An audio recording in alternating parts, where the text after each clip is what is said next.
What's up, Lee Dwellers? Good afternoon. How are you doing today? This Monday morning here in Dallas, Fort Worth, Texas area. Sadly, we had a big winter storm that happened late last week, so it's kind of busy. Winter storm, and we're not used to it around down here, so we need to adjust. But thank you very much for joining me here. If you're watching live, please comment lead LEAD, and if you're watching replay, please comment WELL. So just a few reminders. If you like to reach us out to yours truly, I'm available to be reached out at drfrancisdpt.com. And if you need PT and OT services in the Dallas Fort Worth area, for shepherdhealthcarestaffing.com. Let me jump right in to the weekly wellness tip. I just had my coffee, so I'm really very fast today. So my apologies.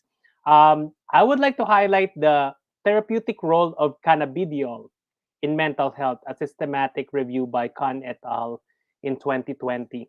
Um, the CBD studies have advanced very much this past few days. And I would like to highlight it because it's an emerging profession, and most of us physical therapists, I just talked to a good friend of mine, Scott File, that he actually attended a seminar in the APTA conference about the use of CBD in our practice. So that's amazing. It's a really an emerging field of expertise. So let me just jump right into this research, and it's very reliable. It's a systematic review. They use a grading system, which is called the Oxford Center of Evidence-Based Levels of Evidence, that ranges from level 1 to level 5. So a grade A is a strong recommendation, a grade B is moderate, and grade C is a weak recommendation. So this study was graded B, meaning it has a moderate recommendation with the use. So it's just saying that CBD and CBD containing compounds such as nabiximols were helpful in alleviating symptoms of cannabis related disorders like schizophrenia, social anxiety disorder, comorbidities of autism spectrum disorder, and ADHD, and with a moderate recommendation. That's why it's a graded B, meaning it's still an emerging, and they recommend that it will have further studies in the use. But for sure, with the mental behavioral health aspect of it, it will be a very helpful tool, especially to those who are undergoing physical therapy, because of course the ADHD and somehow ASD symptoms gets in the way of their recovery, because it's hard to control those. And once we can get that taken care of, most of our clients under that condition will be able to focus more on their exercises, thus improving their quality of life. So such some good stuff. Please check them out. They're a good reading. So let me dive in to our talk for today, which is minding your mind, and it's part two. Minding your mind, mental health has been a very hot topic because of the presence of the pandemic. People are making tough decisions, and sometimes if they are scared if it will be a right decision or a bad decision, because it is really very evident. Look at the underemployment and unemployment rates right now. Not just because there are no jobs out there, people are scared to try jobs that might put their health in a risky spot. Just saying. So what I would like to discuss today is about perspective. Okay, it's a very vast word, but let me just define it clearly. What is perspective? According to the Oxford Dictionary, perspective is a particular attitude toward a way of regarding something or a point of view. So, having a perspective, let's say yours truly have a perspective. Let's say I love to eat chocolates. It's good because it will make you feel good. It's nice, it's delicious. But there's also a perspective that too much of it may not be good for you. Is that to say that I don't, chocolates are bad, or do I say chocolates are good? It's just saying I have a different perspective why I'm eating it. Okay? So that's why we're discussing that, and how you can use perspective in your advantage to have a healthy mind. So since I defined what perspective is all about, let's just say perspective is an opinion, straight up, like a synonym, straight up opinion. You have your own opinion, I have my own opinion. Okay, but let's discuss what perspective is not. Number one, perspective is not positive thinking. All right, don't get me wrong. Okay, maybe person A has a different perspective, and person B has a different perspective. Person A has a positive mindset. It's a, like a motivational speaker type. Um, person B is kind of, thinking about the worst case scenario always. But perspective per se is not positive thinking. Why? Because perspective is a way of thinking, looking at each angle of a person's values based on what the person's values or what their experiences are through their life. So let's say, how do you see? Let me ask a question for you. How do you see yourself um, overcoming the challenges here during this time of the pandemic? A person might say, this is not getting hard on me. This is not a good opportunity. I'm losing jobs. I don't know what to do. I feel scared for my family. Yes, that is a valid reason. Another person may say, this will open doors for me. This will give me another option to go to another, let's say, type of career or employment, because most of us are working remote nowadays, and we don't some of us don't need to go to the office, which is convenient, but there are detrimental effects of just staying at home mentally, because you feel like it's hard to unplug from the workday. So I'm talking about perspective. It's not positive thinking. Okay, it's a different thing. And sadly, too much positive thinking can cause you to make the bad decisions. I repeat, too much positive thinking can make you decide like a bad decision. What I'm saying, let's say an example is, if we are just going to positive thinking over and over again, and as a business person, okay, we need to be positive and think positive always. Let's say like opportunities, I get that. But of course, when you want to venture out, it involves investing, let's say, financially. And too bad, when you're too of a positive thinker, you want to buy this, or let's do this for marketing, and before you know it, you're already, let's say, spending thousands of dollars for it, and there's not much in return. So the urge is, okay, I already started it, and I cannot go back. So you want to get a loan or something, and that will lead you to uncontrollable debt. Just what I'm saying is, you need to control a little bit, take other people's perspective, have a business coach that can tell you, okay, is this, I'm making the right decision? What are the pros and cons of this big move? Also, like moving to another state or moving to another job or starting a business.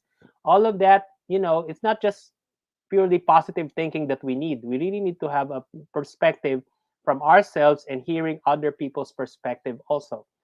Number two, perspective is not a right and wrong decision. So, okay, let's say I want to start a business for a food business, food type restaurant business. Of course, I need to know the place, the area, the population I want to sell my food, and also the location if I want to have the restaurant, making sure that there's like foot traffic or anything that's visible. Okay. So, meaning having a perspective, is it the right and wrong decision? Maybe yes, maybe not. But look at the perspective of other people that have been there, have done it, let's say, have sold two restaurants or managed a restaurant business for, let's say, 10 years, and see their perspective. I will even pay them for their time, because guess what? I rather pay someone for their time. Let's say they charge you $200 for 1 hour just asking them question. Is that worth it compared to ending up getting a $10,000 loan? I would say that's worth it, because it will save you a headache and get to more debt. I'm just saying. So that's a good perspective. And is there a right and wrong decision for getting a coach or something? No, it's actually gold. What you learn from them, and based on your own experience, if you will apply it, may make or break your career. As simple as that. So Perspective is not about a right and wrong decision. You just need to have the input within it and decide on your own.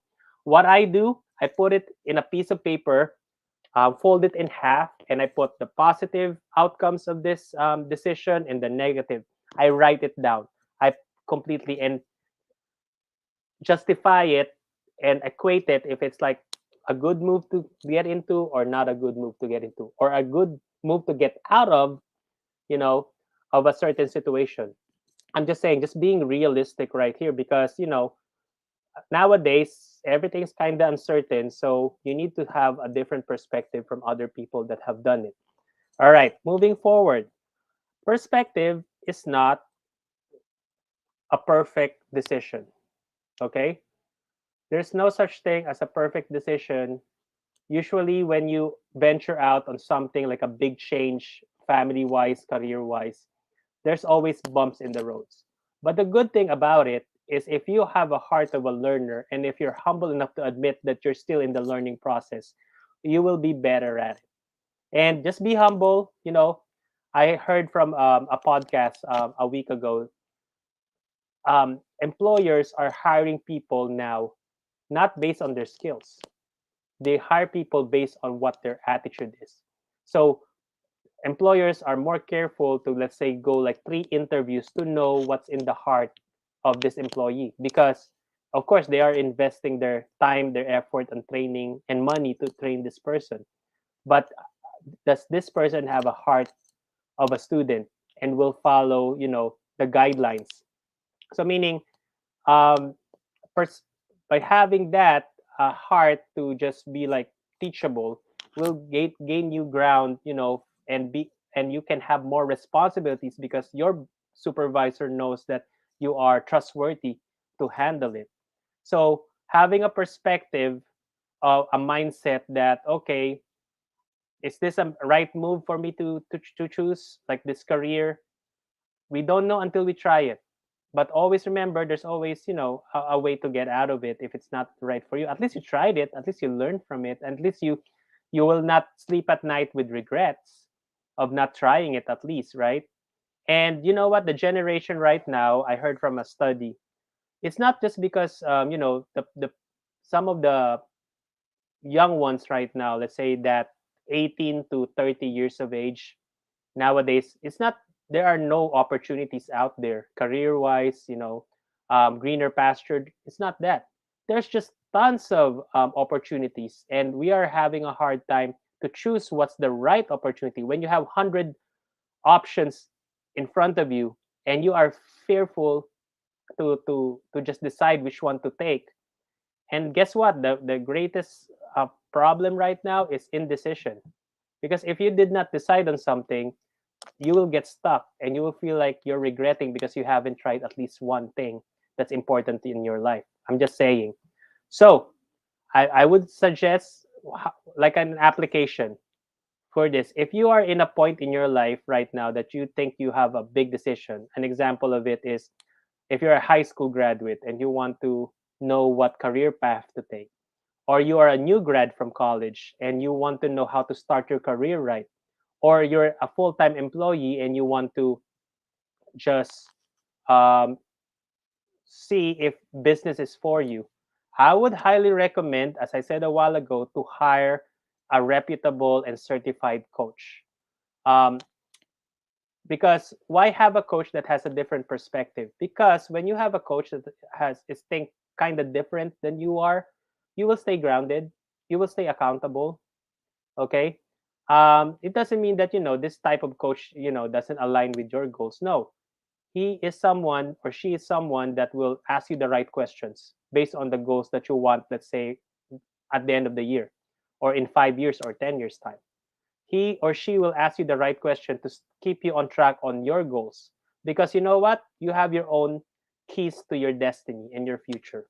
You decide on your on what career trajectory you want. According to Proverbs 3, verse 5 to 6, trust in the Lord with all your heart and lean not on your own understanding. In all your ways, acknowledge Him, and He will make your path straight. I don't care whatever religious background you are, but you need to dig in deeper on your spiritual level because that is where you will find the direction that you're planning for. Because, as I said, if you commit on something that's more than you, and you take the right steps, baby steps, it might not, let's say, be profitable the first year, but you're taking the right steps and stay accountable with a coach, I think you'll go in a good place, let's say in 5 years' time.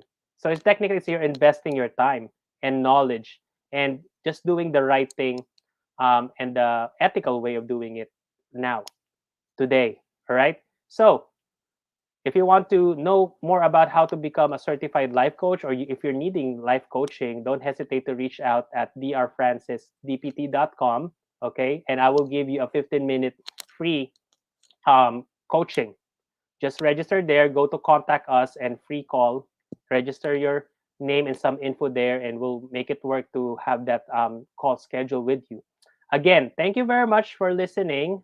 It's a pleasure sharing this knowledge to you guys. And as a banner cry here in Lead Plus Well, be strong and courageous, because you're not just called to lead, my friends, but to lead it well. Thank you very much and have a wonderful day.